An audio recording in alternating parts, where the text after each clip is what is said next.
O número já era grande, mas parece que aumentou. Aumentou o número de obesos entre crianças e adolescentes. Mas quem sabe falar sobre isso não sou eu, é o doutor Mauro Fisberg. Obrigada, Mauro, pela sua presença mais uma vez. Como é que pode aumentar em vez de diminuir? Todo mundo falando contra. Pois é, Isabel. Primeiro, prazer enorme estou aqui. A gente tem dado mais online, mas é muito gostoso estar presencial novamente. Muito obrigada. A Janela Paulista sempre nos atrai muito. Em relação à obesidade, uma coisa interessante é que provavelmente é uma das doenças onde mais dinheiro se investiu no mundo nos últimos 40 anos. São bilhões de dólares para desenvolver programas de avaliação, programas de diagnóstico, programas de acompanhamento e, com exceção de uma mudança muito clara que nós estamos tendo agora com a introdução dos novos medicamentos, os inibidores de GLP-1, que normalmente são produtos que vão revolucionar de uma forma importante, já estão revolucionando o tratamento da obesidade no mundo todo.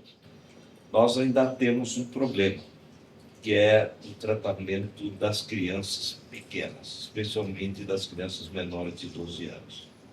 A partir dos 12 anos, nós já temos programas mais estabelecidos de tratamento medicamentoso. Então, existem vários medicamentos que já foram utilizados e estão sendo utilizados em projetos, em programas de acompanhamento e, especialmente, algumas novas pesquisas estão sendo desenvolvidas. Para adultos, nós tivemos uma grande revolução, que foi a introdução do tratamento medicamentoso, onde realmente se discute até se a cirurgia bariátrica vai perder o seu espaço e se nós vamos ter só tratamento medicamentoso, que seria, teoricamente, uma forma muito mais tranquila. Sim. Entre aspas, que seria uma medicação praticamente de vida toda, né? E nós temos um grande problema que, na pediatria, nós temos visto uma coisa muito interessante. Apesar dos bilhões de dólares gastos em programas de prevenção, nós ainda continuamos tendo uma tendência muito grande de aumento do excesso de peso, especialmente nas classes mais desfavorecidas. Por quê? Provavelmente pelo tipo de alimentação.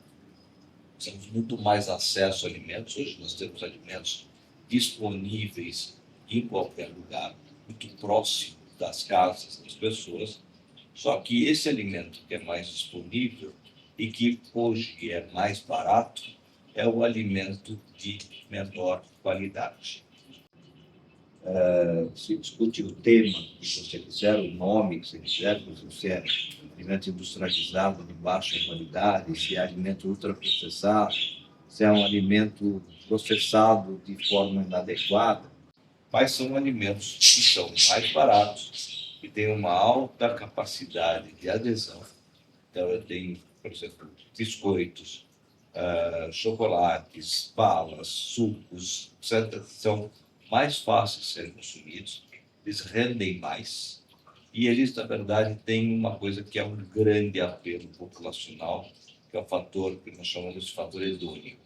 É muito mais gostoso, dá muito mais prazer, ele me dá uma capacidade de que eu me sinto equiparado às classes mais altas. Então, estou comendo a mesma coisa que as classes mais favorecidas, só que o alimento é de menor qualidade. Tem muito mais gordura, tem muito mais açúcar, tem muito mais sal, e ele tem uma qualidade que, assim, ele tem normalmente embalagens que permitem que, teoricamente, eu use por mais tempo.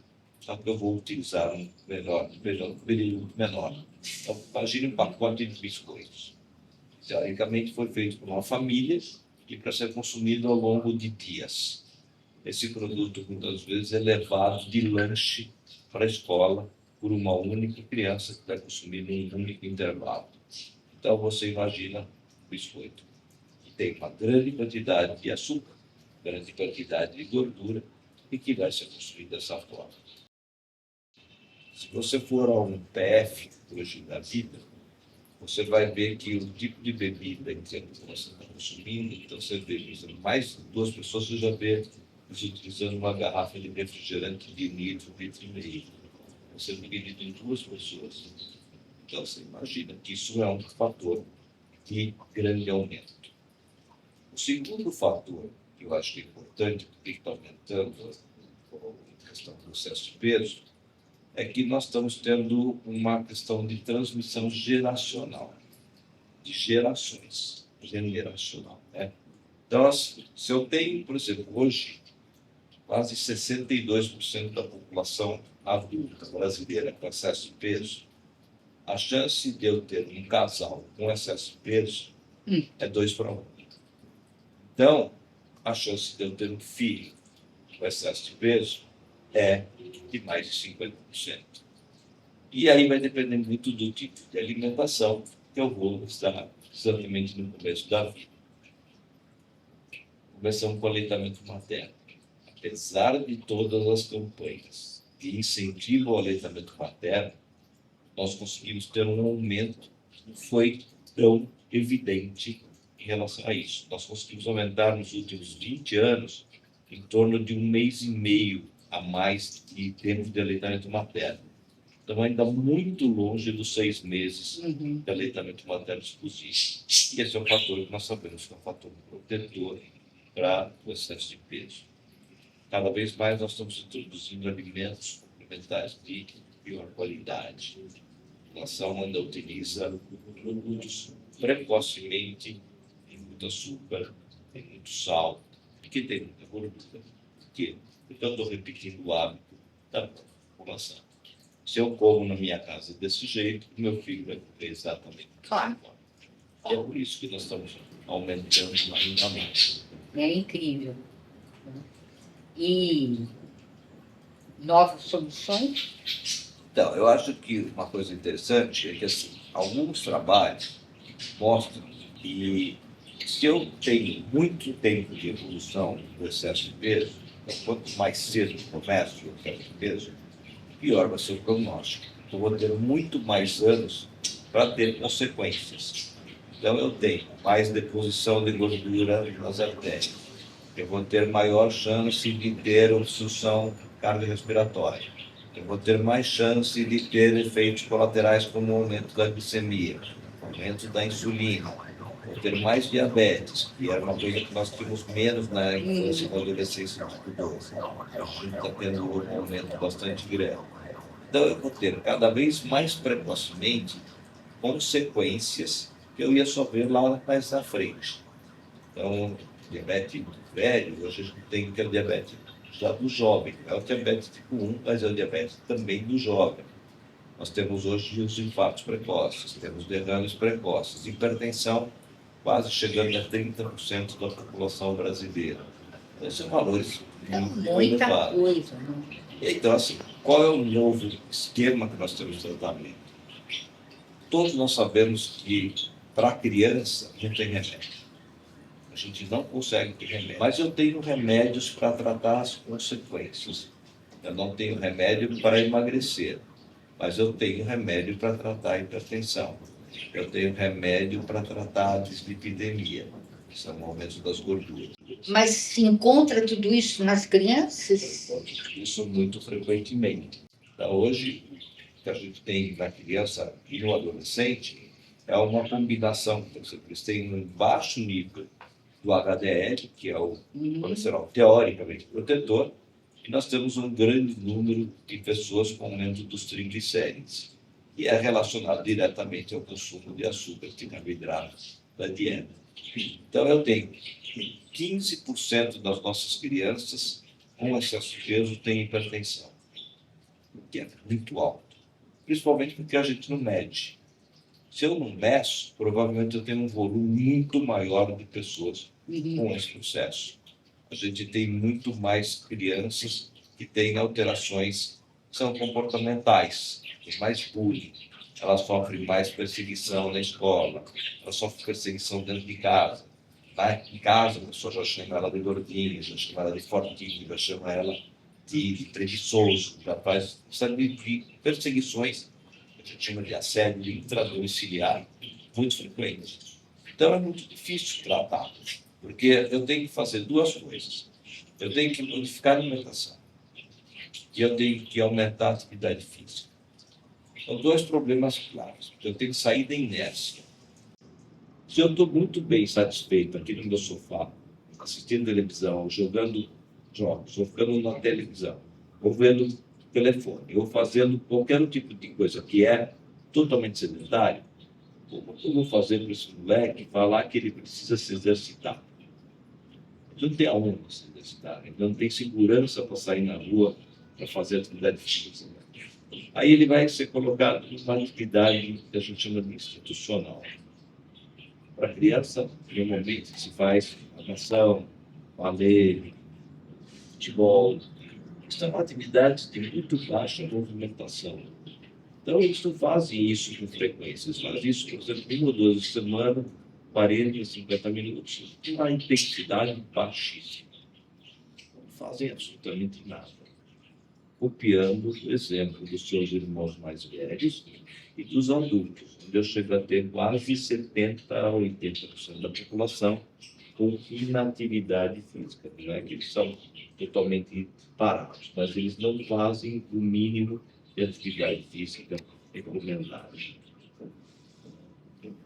Então, Absolutamente. não vai resolver nunca. Vai, porque aí começa a se discutir. Eu posso usar esses medicamentos que são utilizados para adultos, que é a coqueluche no mundo inteiro, para a população adolescente. Hoje já tem trabalhos que mostram que a partir dos 12 anos de idade existe uma segurança boa para se utilizar esses medicamentos emagrecedores em adolescentes. Mas, peraí, Mauro, mas esses medicamentos eu uso, eu emagreço, mas depois eu volto a engordar e eu preciso usar a vida inteira? Exato. É um medicamento que a gente chama de vida toda. Porque, teoricamente, só não seria de vida toda se eu tivesse conseguido fazer uma enorme modificação da qualidade de vida desse moleque. Já. Mudar o estilo de vida. Não tem segredo. Se eu não modificar a qualidade da alimentação, se eu não mudar o estilo de vida, a qualidade da atividade física dele, que é o que vai acontecer com o adulto, vai ser por parte da vida. E aí ele vai fazer o grande vai e vem. Dose inadequada, acompanhamento inadequado, produção de medicamentos em lugares que não são adequados, produção em massa de produtos medicamentosos manipulados, que não é possível, e então, mercado negro de medicamentos. Está sendo todo esse problema que está vendo. Nós estamos acabando com medicamentos bons. Nós estamos trabalhando mal com um excelente medicamento. Só que são medicamentos que, quanto mais tempo eu utilizar, provavelmente mais consequências vão ter. Então, se eu entrar num adulto que tem 60, 70 anos, se eu usar para emagrecer, ele vai usar 5, 10 anos. Se eu usar uma criança, ela vai ter que usar 60, 70 anos. Pois é. Então, vai ser muito difícil eu conseguir resultado de manutenção e, ao mesmo tempo, não ter consequências complexas. Que tipo de consequência pode ter um medicamento dele? Várias. Nós temos alterações no fígado, nós temos alterações pancreáticas, nós temos alterações neurológicas, nós temos alterações que nem necessariamente ainda foram avaliadas, porque em criança nós não temos nada acompanhado a longo prazo. No adulto, o máximo de tempo que a gente tem acompanhado esses medicamentos é de 5 a 10 anos, é o máximo que a gente tem.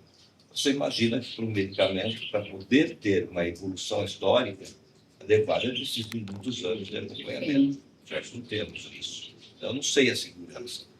E em criança, nós não temos ainda estudos que são já liberados para poder dizer que eu posso usar em crianças menores de 12 anos. Ainda não temos. Existe um estudo da mesma companhia que produziu para adultos, hoje que é a grande coqueluche, a gente tem um estudo sendo feito em crianças, mas não tem ainda nenhuma abertura de resultados dizendo que eles são adequados, são seguros ou que têm resultados adequados. Os tipos de obesidade são muito diferentes. Você pega a minha obesidade, que é a minha obesidade abdominal, que misturou falta de atividade física com um bom ter, misturou idade, misturou alterações metabólicas que eu tive pós uma série de tratamentos. A minha obesidade é muito diferente da de um menino que, por exemplo, que vem gordo desde pequeno e que ele foi ficando sedentário cada vez mais e ele vem vindo sedentário a vida toda e com obeso a vida toda. É muito diferente. Eu já te falei uma vez isso. Você pega uma mulher grávida, que ela ganha 18, 20 quilos. Então vai perder 10. Ela fica com superávit de 8. Aí ela engorda de novo, porque ela engravidou de novo. Ganha mais 20, 25. Perde 10, ficou com quase 30 de excesso de peso. 2 gestações. Você imagina o que está acontecendo no mundo todo o tempo todo. Nossa, é um quadro preocupante, né? É interessante, né? Porque a gente ainda não achou uma solução. Pois é, espero que achemos. Muito obrigada, doutor Mauro Filben. Obrigado, Isabel.